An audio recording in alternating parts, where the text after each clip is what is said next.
히포크라테스 선서로 유명한 의학의 아버지 히포크라테스는 환자의 복지와 인류의 이익을 최우선으로 생각했습니다. 그의 사상은 의료계와 정부 간의 대립을 해소하고 모든 이의 건강과 안녕을 위해 노력해야 한다는 것을 가르쳐줍니다.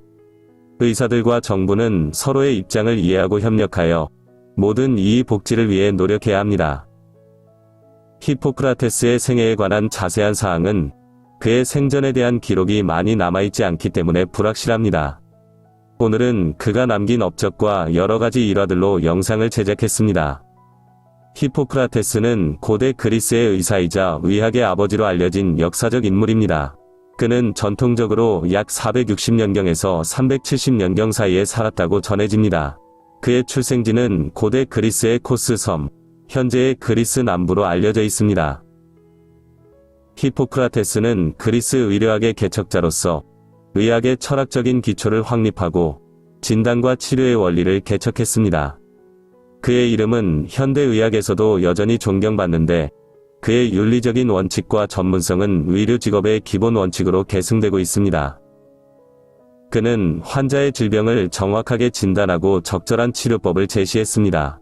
그는 단순히 환자의 증상을 관찰하는 것이 아니라 그 증상의 근본적인 원인을 파악하고 신중한 진단을 통해 올바른 치료법을 제시하는 것이 의사의 역할이라고 믿었습니다. 이러한 사고방식은 히포크라테스의 학문적인 유산 중 하나로 오늘날의 의학에서도 중요한 가치로 여겨지고 있습니다.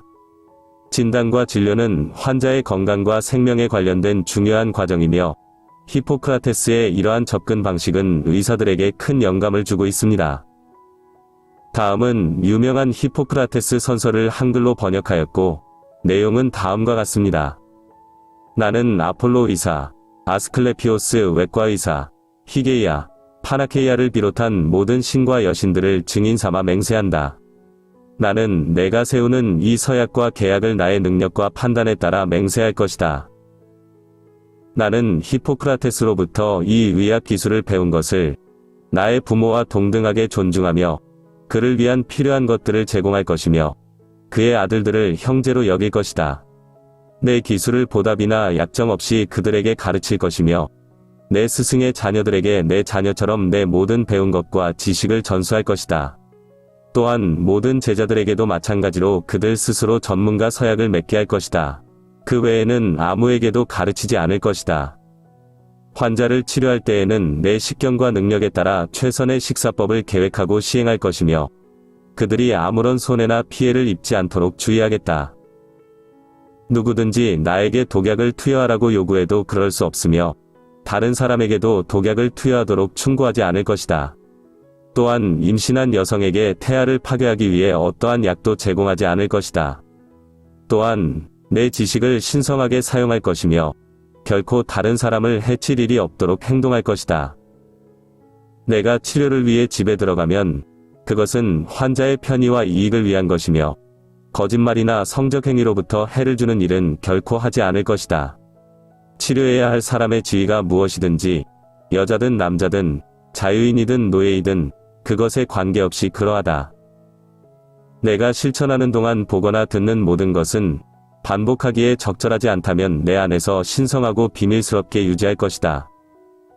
내가 이 서약을 성실히 지키면 나의 운과 직업에서 번창하고 후대들로부터 존경받을 것이며 이를 어기면 그 역도 마찬가지로 될 것이다. 히포크라테스 이전부터 고대의학의 개념은 수메르나 이집트 문명 때부터 존재했으며 당시까지 모든 질병은 죄를 지은 사람이 신에게 받는 형벌이라고 믿었습니다. 그래서 당시의 치료법은 기도와 회개 등과 같은 신비주의적인 치료가 횡행했습니다. 히포크라테스는 여기서 질병은 신이 아닌 인간의 지식과 노력에 의해 결정된다고 강조했으며 최초로 종교에서 의학을 분리하여 현대의학의 가장 근접한 개념을 확립하게 됩니다. 히포크라테스는 그의 학문적인 탐구에 종교적인 편견이 개입되지 않도록 주의했습니다. 그는 종교와 과학을 분리하고 의학적인 연구와 실제적인 치료에는 신앙심보다는 과학적인 방법을 사용하고자 했습니다. 그의 논리적이고 과학적인 접근 방식은 의학계에 혁명적인 변화를 일으켰습니다. 의학의 발전에 따라 히포크라테스 선서는 시대에 맞게 여러 차례 수정되었습니다. 현재 의과대학 졸업생들이 선서하는 문구는 1948년에 스위스 제네바에서 개최된 제22차 세계의사협회 WMA에서 채택된 제네바 선언입니다. 이는 나치의 비윤리적인 인체실험 범죄를 반영하여 개정되었습니다. 이후에도 제네바 선언을 기반으로 한 현대판 히포크라테스 선서는 여러 차례 수정되었습니다.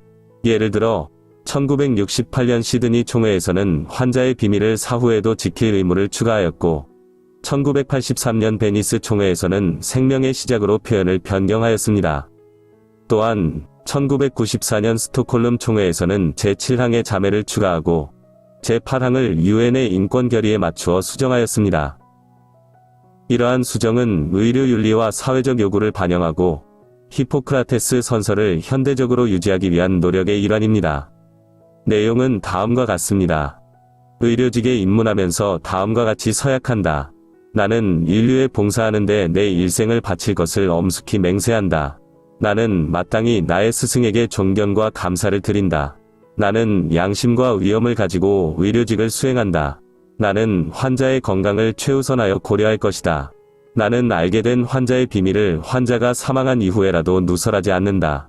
나는 나의 능력이 허락하는 모든 방법을 동원하여 의료직의 명예와 위엄 있는 전통을 지킨다. 동료는 나의 형제며 자매다. 나는 환자를 위해 내 의무를 다하는 데 있어 나이, 질병, 장애, 교리, 인종, 성별, 국적, 정당, 종족, 성적 지향, 사회적 지위 등에 따른 차별을 하지 않는다. 나는 위협을 받더라도 인간의 생명을 그 시작에서부터 최대한 존중하며 인류를 위한 법칙에 반하여 나의 위약 지식을 사용하지 않는다. 나는 이 모든 약속을 나의 명예를 걸고 자유의지로서 엄숙히 서약한다. 히포크라테스는 히포크라테스의 전집이라고 알려진 수많은 의학적 글을 저술했습니다. 이 글들은 의학적 지식과 윤리적 가치를 담고 있으며 특히 불병이라는 의학적 서법, 의료윤리는 매우 유명합니다. 히포크라테스는 환자의 상태를 잘 관찰하고 기록하는 것의 중요성을 강조했으며 질병의 원인을 자연과학적인 원리로 설명하려 노력했습니다. 히포크라테스의 전집은 여러 가지 문서와 글로 구성되어 있으며 그 분량은 정확히 정해져 있지 않습니다. 히포크라테스의 서는 수십 편에 이르는 다양한 저작물로 구성되어 있으며 각각의 저작물의 분량은 다릅니다. 또한 많은 히포크라테스의 작품들이 오늘날까지도 손상되거나 유실되어서 원래의 분량을 정확히 파악하기 어렵습니다. 전통적으로 히포크라테스의 저작물은 약 70여 편에 이르며 그중 일부는 짧은 단편이거나 단문으로 구성되어 있습니다. 그러나 몇몇 히포크라테스의 서는 상당한 분량을 가지고 있으며 그중 일부는 장문으로 이루어져 있습니다. 종종 이러한 작품들은 특정 주제에 대한 상세한 분석과 조언을 포함하고 있습니다. 히포크라테스의 전집에는 무료 의료 서비스를 제공하는 것에 대한 강조도 포함되어 있습니다. 그는 불특정 다수의 사람들에게 의료 서비스를 무료로 제공하고자 했으며 이를 위해 자신의 시간과 노력을 투자했습니다. 히포크라테스는 의사로서의 윤리적 의무를 준수하기 위해 가난한 사람들에게도 의료 서비스를 제공해야 한다고 믿었습니다. 그는 부자나 귀족만이 아니라 모든 사람들이 건강한 삶을 살 수 있도록 노력해야 한다고 주장했습니다. 히포크라테스는 무료 의료 서비스를 제공하는 것을 통해 의료의 근본적인 목적을 실현하고자 했습니다. 그는 의사의 역할은 사람들의 건강을 총괄하는 것이며 이를 위해 금전적인 보상보다는 의료 서비스 제공에 집중해야 한다고 믿었습니다. 가난한 사람들을 위한 무료 치료소를 설립하고 의료팀을 구성하여 그들의 건강을 책임졌습니다. 또한 자신의 제자들에게도 가난한 이들을 위한 무료 의료 서비스를 제공하는 데 참여하도록 권고했습니다. 이러한 무료 의료 서비스는 히포크라테스가 의료에 대한 사회적 책임을 강조하는 데에 기여했습니다. 그의 이러한 행동은 오늘날의 의료윤리와 의사의 역할에 대한 개념을 형성하는 데 큰 영향을 미쳤습니다. 히포크라테스의 이러한 노력은 의학의 인간성과 도덕성을 강조하는 데 있어서 중요한 전통으로 남아 있습니다. 고대 그리스의 히포크라테스는 의학의 선구자로서 현대의학의 기초를 다지고자 했습니다. 당시에는 현대적인 진단 기술이 부족하여 의사들은 환자의 증상과 관찰을 기반으로 진단하고 치료를 시도했습니다. 이러한 환경에서 히포크라테스는 새로운 치료법을 개발하기 위해 다양한 방법을 시도했습니다. 그의 진료법 중 하나는 환자의 생체 물질을 분석하는 것이었습니다. 히포크라테스는 해부 검사나 현대적인 검사 장비가 부족한 상황에서 환자의 대변, 콧물, 고름, 귀지, 토사 등의 생체 물질을 섭취하여 분석했습니다. 이를 통해 환자의 건강 상태와 질병의 원인을 파악하고 이를 바탕으로 치료법을 결정했습니다. 이러한 방법은 현대의 의학적 접근 방식과는 매우 다르지만 당시에는 이러한 방법이 일반적이었습니다. 히포크라테스는 자연의 법칙에 기반한 이러한 관찰 및 경험적인 치료법을 효과적으로 활용하여 많은 환자를 치료했습니다. 또한 히포크라테스는 자신의 치료법을 제자들에게도 전승했습니다. 그의 제자들은 그의 치료법을 배우고 실제 환자를 진료하면서 경험을 쌓았으며 이를 통해 히포크라테스의 의학적 유산을 계승하고 발전시켰습니다. 이러한 방법은 히포크라테스가 오늘날까지 의학계에 큰 영향을 미치는 데에 한몫을 한 것으로 평가되고 있습니다. 히포크라테스는 그의 제자들에게 학문에는 왕도가 없다 라는 명언을 전하며 이를 강조했습니다. 이것은 의학은 단순한 공식이나 약을 발견하는 것이 아니라 지속적인 관찰과 연구를 통해 발전한다는 것을 의미합니다. 히포크라테스는 의학의 진보는 끊임없는 탐구와 연구에 의해 이루어지며 왕도나 지름길이 없다고 강조했습니다. 그는 의사가 자신의 지식과 경험을 바탕으로 최선을 다해 환자를 치료하고 돕는 데에 중점을 두었습니다. 히포크라테스의 전집에서 그는 의사들에게 의사의 불명예를 조심할 것을 권고했습니다. 즉, 의사는 자신의 행동과 결정이 환자들과 직접적으로 연결되어 있으며 그들의 명예와 신뢰를 지키기 위해 항상 신중하고 윤리적으로 행동해야 한다는 것을 강조했습니다. 또한 히포크라테스는 치료가 불가능할 것으로 예상되는 환자에게는 의사의 명예를 위해 치료를 포기할 것을 권고했습니다. 이는 의사가 환자의 복지와 치료를 최우선으로 고려해야 하며 치료의 효과가 없을 경우에는 불필요한 고통을 피하기 위해 치료를 중단할 필요가 있다는 것을 의미합니다. 그리고 의사는 다른 의사를 폄하하지 말고 자신의 나약함을 인정하는 것이 중요하다고 말했습니다. 이는 의사가 다른 의사들과 협력하고 서로를 존중해야 하며 결국은 모든 인간이 결함과 한계를 가지고 있음을 인정하고 이해해야 한다는 것을 의미합니다. 마지막으로 히포크라테스는 의사가 환자를 위한 서비스와 신뢰에 집중해야 한다고 강조했습니다. 의사는 환자의 복지를 최우선으로 고려해야 하며 그들의 신뢰를 얻기 위해 항상 성실하고 전문적으로 행동해야 한다는 것을 의미합니다. 이러한 히포크라테스의 조언들은 의사로서의 책임과 의무, 그리고 의료윤리에 대한 중요성을 강조하며 그의 전집은 오늘날의 의료윤리의 기초로 여겨지고 있습니다. 히포크라테스는 성격과 질병 간의 연관성에 대해 흥미로운 이야기를 제시했습니다. 그는 인간의 성격과 건강 사이에 깊은 관련이 있다고 믿었으며 이를 토대로 진단과 치료를 진행했습니다. 히포크라테스는 각각의 성격 유형이 특정한 질병에 영향을 미칠 수 있다고 믿었습니다. 예를 들어 우울한 성격을 가진 사람은 우울증과 같은 정신질환에 노출될 가능성이 높을 것으로 생각했습니다. 또한 과도한 스트레스나 감정적인 불안이 있는 사람들은 소화 문제나 심장질환과 같은 신체적인 문제를 겪을 가능성이 높다고도 믿었습니다. 따라서 히포크라테스는 환자의 성격과 기질을 면밀히 관찰하고 이를 질병의 원인으로 파악했습니다. 그는 환자의 신체적 증상뿐만 아니라 정서적인 상태와 성격을 모두 고려하여 진단을 수행했습니다. 히포크라테스의 이러한 접근은 신체와 마음의 상호작용에 대한 이해를 촉진했습니다. 그의 의학적 원칙은 인간의 전체적인 복지를 고려하고 성격과 질병 간의 연관성을 인식하는 것이 치료에 있어서 매우 중요하다는 것을 강조했습니다. 과거부터 히포크라테스는 의료 실천에서 플라시보 효과에 대해 믿고 있었습니다. 플라시보 효과란 실제로는 의학적인 효과가 없는 약물이나 치료 방법이 환자의 기대와 신뢰에 의해 얻는 긍정적인 반응을 말합니다. 히포크라테스는 의사의 언어와 태도가 환자의 기분과 상태에 영향을 미치고 이러한 긍정적인 환경이 자연적 치료 과정을 촉진한다고 믿었습니다. 환자의 기대와 신뢰를 고려하는 것이 치료 과정의 일부였습니다. 그는 환자에게 치료의 효과를 설명하고 그들의 자연적인 치료 과정에 대한 기대를 고려하여 치료를 제공했습니다. 이러한 접근 방식은 환자들에게 긍정적인 결과를 가져왔고, 히포크라테스의 의료 실천에 대한 신뢰를 높였습니다. 따라서 그의 의학적 접근은 플라시보 효과를 최대한 활용하여 환자의 건강과 치료에 도움이 되었습니다. 사원소설은 고대 그리스의 철학자인 에메피도로스에 의해 제안된 철학적 개념입니다. 이는 모든 사물이 4가지 기본 원소, 불, 물, 대지, 공기로 구성되어 있다고 주장하는 이론입니다. 이 4가지 원소는 각각의 특성과 힘을 지니고 있으며, 모든 사물의 형성과 변화는 이 4가지 원소의 조합과 상호작용으로 설명될 수 있다고 믿었습니다. 이 사원소 이론은 후기 그리스 의학에서도 중요한 영향을 끼쳤습니다. 히포크라테스와 그의 제자들은 이를 확장하여 사체액 이론을 제시했습니다.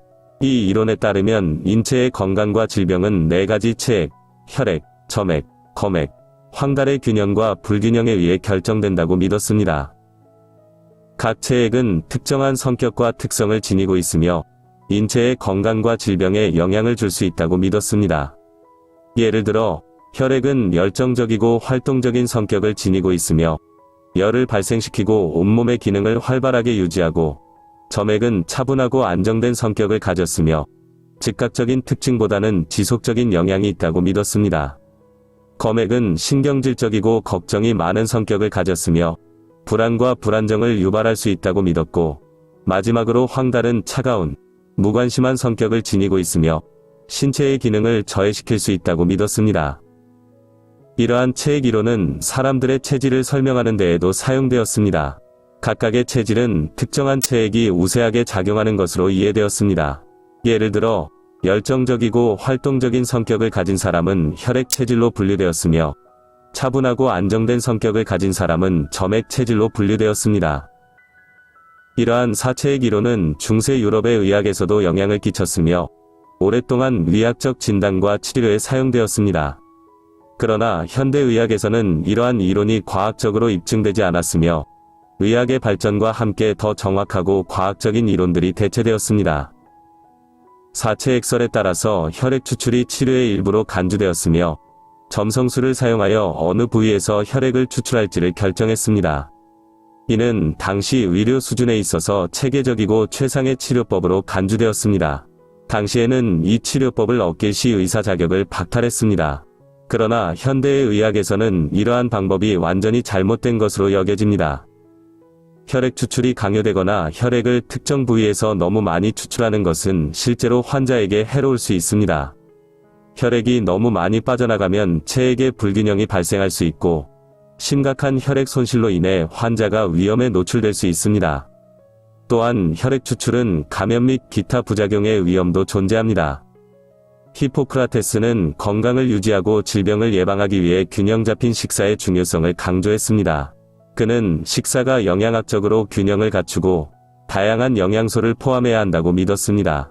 이러한 식습관은 신체의 기능을 최적화하고 질병을 예방하는 데 도움이 될 것이라고 생각했습니다.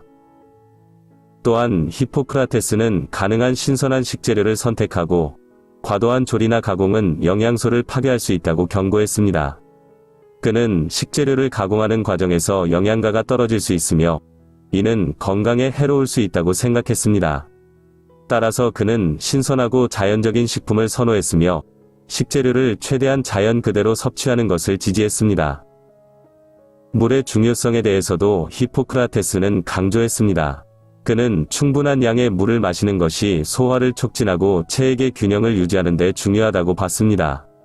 물은 우리 몸의 대부분을 차지하고 있으며 적절한 수분 섭취는 우리의 건강에 중요한 영향을 미칠 수 있다고 믿었습니다. 이러한 식이요법은 오늘날에도 영양학적으로 증명되고 있으며 건강한 식습관을 유지하는 데 도움이 될 수 있습니다. 히포크라테스의 원칙은 영양학과 의학의 발전에 큰 영향을 미치고 있으며 그의 가르침은 지속적으로 연구되고 적용되고 있습니다. 하지만 그는 대부분의 식이요법을 식물이나 동물로부터 추출한 자연물을 사용하여 시도했습니다. 그러나 당시에는 물질의 효과와 안전성을 신중하게 평가하는 과학적인 기준이 없었기 때문에 이러한 자연물은 종종 예상치 못한 부작용을 일으킬 수도 있었습니다. 따라서 히포크라테스는 치료를 시도할 때에도 신중함과 주의를 기울였습니다. 히포크라테스는 온열이 질병의 치료에 도움된다고 믿었습니다. 그는 약물로 나을 수 없는 병은 수술로 치료하고 수술로 나을 수 없는 병은 불로 치료하며 불로 나을 수 없는 병은 불치병이다 라고 말한 바 있습니다. 이 말은 그의 의학적 접근 방식을 나타내는 중요한 원칙 중 하나입니다. 그는 먼저 약물을 사용하여 질병을 치료하려 했지만 만약 식이요법이나 약물이 효과적이지 않은 경우에는 수술을 시도했습니다. 그리고 수술로도 치료가 어려운 병에 대해서는 열을 이용한 치료를 시도했습니다. 이러한 접근 방식은 당시의 의학적 지식과 기술 수준에 따라 나름대로 타당한 방법이었습니다.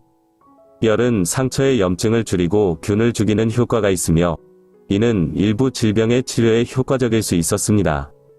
따라서 히포크라테스는 질병의 본질을 파악하고 그에 맞는 치료법을 선택하는 데 중요한 역할을 했습니다. 히포크라테스가 죽기 전 아스클레피오스에게 닭 한 마리를 빚졌다는 유언을 남겼다는 이야기가 전해지고 있습니다. 이 일화는 히포크라테스가 당시 의학의 신으로 여겨진 아스클레피오스에게 자신의 감사를 표현하는 것으로 해석됩니다. 아스클레피오스는 고대 그리스 신화에서 의학과 치유의 신으로 숭배되었으며 히포크라테스는 그의 업적과 가르침을 존경하고 그에게 자신의 사명과 의지를 바침으로써 의료윤리와 의사의 역할에 대한 경의를 표현한 것으로 해석됩니다. 히포크라테스, 그의 직업정신과 윤리적인 가치에 대한 존경을 표하고자 합니다. 히포크라테스는 그의 업적과 가르침을 통해 의학의 발전에 큰 공헌을 했으며 그의 겸손함과 환자 중심의 치료 철학은 오늘날에도 영감을 주고 있습니다. 우리는 히포크라테스의 윤리적인 가치를 따르고 환자의 복지를 최우선으로 생각하는 의사들이 많아지길 바랍니다. 그의 정신을 이어받아 의료인으로서 더 나은 세상을 위해 노력하는 모든 의사들에게 감사를 표합니다. 시청해주셔서 감사합니다. 수면제 비용은 여러분의 구독입니다. 여러분의 수면제 디어게인이었습니다. 편안한 밤 되세요.